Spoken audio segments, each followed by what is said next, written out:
आज अखिल भारतीय विद्यार्थी परिषद सिवनी मालवा द्वारा शासकीय ITI सिवनी मालवा में ज्ञापन दिया गया, जिसमें विद्यार्थी परिषद के नगर मंत्री मोहित यदुवंशी ने बताया कि ITI में अध्ययन कर रहे छात्र छात्राओं की परीक्षा 12 अप्रैल 2021 को थी, जिसका प्रवेश पत्र भी 11 अप्रैल की रात्रि जारी हो गया था। इसकी जानकारी होशंगाबाद समेत अन्य ITI प्रबंधन द्वारा किसी न किसी माध्यम से छात्र छात्राओं तक पहुँचा दी थी, लेकिन शासकीय ITI सिवनी मालवा प्रबंधन ने न तो किसी माध्यम से छात्र छात्राओं को परीक्षा होने की जानकारी दी, और जब छात्र छात्राओं ने ITI प्रबंधन से संपर्क करने की कोशिश की तो किसी ने भी छात्र छात्राओं का फोन नहीं उठाया, जिस कारणवश अनेक छात्र छात्राएं परीक्षा देने से वंचित रह गए। इसके बाद जब 18 अप्रैल 2021 को विद्यार्थी परिषद के कार्यकर्ताओं को जानकारी लगी कि अनेक छात्र छात्राएं परीक्षा नहीं दे पाए हैं, तब विद्यार्थी परिषद के कार्यकर्ताओं ने छात्र छात्राओं के साथ ITI प्रबंधन से बात की। तब ITI प्रबंधन का कहना था कि ITI के अनेकों स्टाफ को कोरोना हो गया था, जिस कारण परीक्षा की जानकारी नहीं दी गई। साथ ही ITI प्रबंधन ने आश्वासन दिया था कि हम जो भी छात्र छात्राएं परीक्षा देने से वंचित रह गए हैं उनकी परीक्षा करवाएंगे, कोई भी छात्र परीक्षा देने से वंचित नहीं रहेगा। परंतु अभी जब परीक्षा परिणाम घोषित हुए तो अनेक छात्र छात्राओं को फेल कर दिया गया, जिसमें पूरी गलती ITI प्रबंधन की है।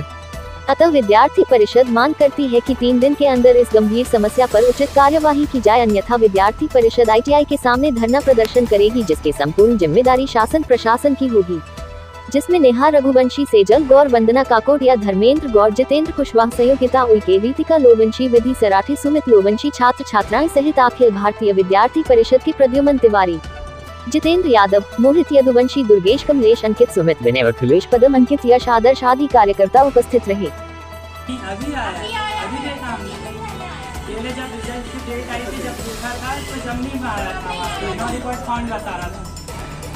पहली बात तो संस्था के कोई टीचर को तो यहाँ उपलब्ध तो रहना चाहिए कि जो बताए। हम लोग आज अखिल भारतीय परिषद के लोगों के साथ आए हैं, हम लोग ITI आए हैं। तो हमारे क्या हुआ है कि 12 तारीख को हमारे पेपर थे, 12 अप्रैल 2019 को, लेकिन अभी तक हमारे पेपर नहीं हो पाए थे क्योंकि हमारे जो टीचर्स हैं उन्होंने हमें कोई इन्फॉर्मेशन नहीं दी। इन्फॉर्मेशन 11 तारीख को रात को ही आ गई थी, लेकिन हमारे साथ लोगों ने हमें कोई इन्फॉर्मेशन नहीं दी। और जब हम लोग यहाँ आए उनसे बात करने के लिए 2 दिन के बाद, तो उन लोगों ने हमसे कहा कि बेटा हम लोग कोरोना पॉजिटिव थे, और दूसरे सर जो थे उन्होंने कहा हम भी कोरोना पॉजिटिव थे। तो क्या हम लोग मतलब ये चाहते हैं कि क्या सारा स्टाफ कोरोना पॉजिटिव था? कोई था ही नहीं यहाँ पे जो हमको इन्फॉर्मेशन दे पाए। तो हमें इन्फॉर्मेशन नहीं मिली। उसके बाद में मतलब हमसे कहा गया कि बेटा आगे की कार्रवाई होगी, आप लोग बैक पेपर नहीं देंगे। लेकिन फिर बाद में अभी 3 दिन पहले हमारा रिजल्ट आया है कि हम लोग सब फेल हो गए। तो हम लोगों ने आज हमारे जो प्रिंसिपल है ITI के, उनको ज्ञापन दिया है और उन्हें 3 दिन का टाइम दिया है। अगर उन्होंने 3 दिन के अंदर हमारे लिए कुछ उक्त कार्यवाही नहीं की तो फिर हम लोग अखिल भारतीय विद्यार्थी परिषद के लोगों के साथ मिलकर कुछ कार्यवाही करेंगे 3 दिनों के बाद। स्वास्थ्य विभाग की नर्सों ने वैक्सीनेशन कार्य को लेकर बनाए जा रहे दबाव के चलते अब खुलकर विरोध करना शुरू कर दिया है, जिसको लेकर आज तहसील कार्यालय में नर्सों ने नायब तहसीलदार महिमा मिश्रा को ज्ञापन सौंप होशंगाबाद कलेक्टर को ज्ञापन सौंपने निकल गयी। वैक्सीनेशन के कार्य से परेशान नर्सों ने बताया कि हमसे सुबह 8 बजे से लेकर देर रात तक काम कराया जा रहा है और किसी भी प्रकार के त्योहारों की छुट्टी नहीं दी जा रही थी। इसी परेशानी के चलते ANM छाया बुलकुंडे का भी BP हाई हो गया था, जिसके चलते वे वैक्सीनेशन कार्य के दौरान ही बेहोश हो गई थी। वही हमें एक दिन में 8 से 10 गांव में वैक्सीन लगाने का कार्य दिया जा रहा है, जो कि संभव नहीं है। इसलिए हमारी मांग है कि हमें छुट्टियां देने के साथ साथ निर्धारित समय में ही कार्य कराया जाए। किस संबंध में आज आपने ज्ञापन दिया है BMO सर को? भाई साहब, हमने कोविड वैक्सीनेशन जो अपना वैक्सीनेशन अभियान चल रहा है कार्यक्रम 16 जनवरी से, उस संबंध में हम लोगों ने आज ज्ञापन दिया है। उसमें हम लोगों को काम करने में बहुत ज़्यादा समस्याएं आ रही है।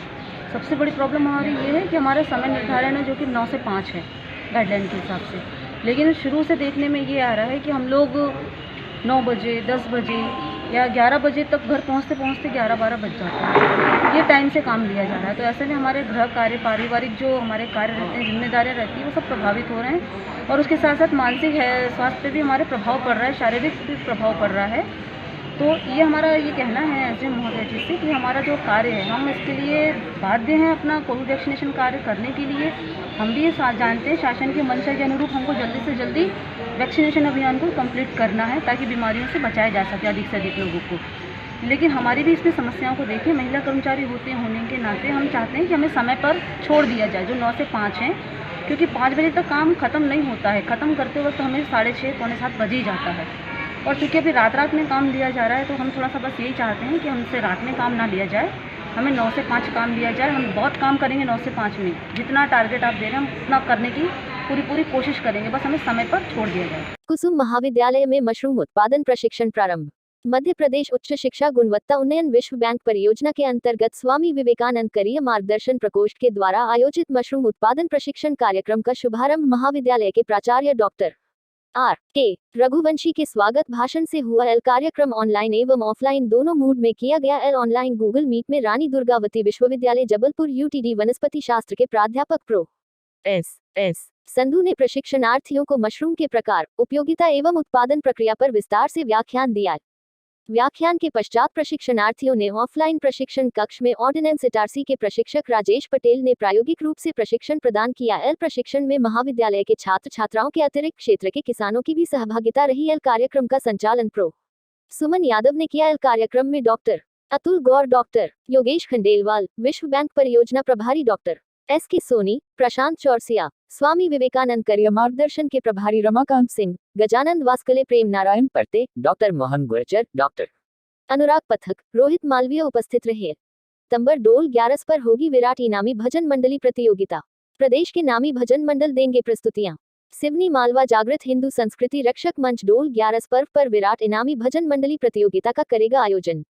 उक्त जानकारी देते कार्यक्रम संयोजक विहिप विभाग सह मंत्री मंच अध्यक्ष शिव राठौर ने बताया कि प्रतिवर्षानुसार इस वर्ष भी डोल 11 के गौरवशाली परंपरा को बनाने हेतु एवं सांस्कृतिक विरासत को पोषित करने हेतु मंच द्वारा निरंतर कार्य किया जा रहा है।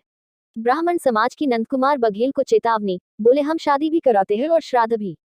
ब्राह्मणों को विदेशी बताने वाले मुख्यमंत्री भूपेश बघेल के पिता नंदकुमार बघेल के बयान से नाराज ब्राह्मण समाज के लोगों ने सोमवार को होशंगाबाद जिले की सिवनी मालवा में प्रधानमंत्री नरेंद्र मोदी के नाम एक ज्ञापन SDM अखिल राठौर को सौंपा। आक्रोशित युवाओं ने इसे लेकर नंदकुमार बघेल के खिलाफ जमकर नारेबाजी भी की।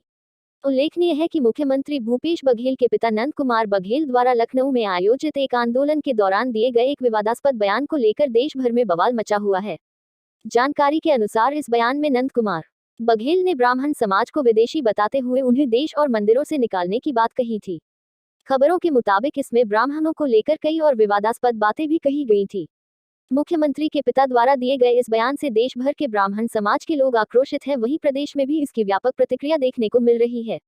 बयान के आधार पर नंद कुमार बघेल के खिलाफ रायपुर में शिकायत दर्ज कराई गई है, वहीं समाज के लोगों द्वारा जगह जगह इसके विरोध में प्रदर्शन भी किया जा रहा है।